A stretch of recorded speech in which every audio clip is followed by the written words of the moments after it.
J'avais fait 4 voyages jeunes. Ça, c'est vraiment ce que j'aime. Une aventure solitaire, puisqu'on ne part qu'à une seule voiture. Et un jour, un de mes 2 fils m'a demandé « Papa, avant que je travaille après mes études, sérieusement, il faut qu'on fasse un voyage comme tu avais fait, avec la Porsche 928. » Quand on arrive dans une petite ville au milieu de la Sibérie, ils ne l'ont jamais vue, la voiture. Ils ne connaissent pas cette voiture. Ça leur paraît fou de faire un tour du monde avec une voiture comme ça. Il y a une relation avec cette voiture qui est complètement exceptionnelle. Tout dépend de la voiture. Donc le rapport que j'ai et que nous avons avec mes 2 fils avec cette voiture, c'est la famille, c'est un enfant de la famille. On a déjà fait 2 grands voyages avec la route de la soie et une boucle autour du monde. Dans un certain sens, cette voiture, la 928, n'était pas du tout prévue pour ce type de voyage.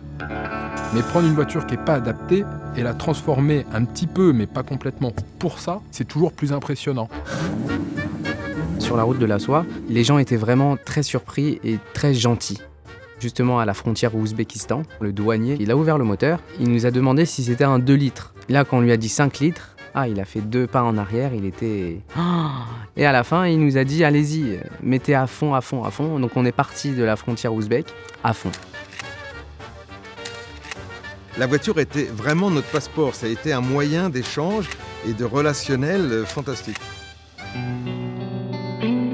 Il y a toujours des idées de voyage futur dans ce style, mais pas avec la Porsche 928, pour pas la remettre en situation de risque dans des pays compliqués.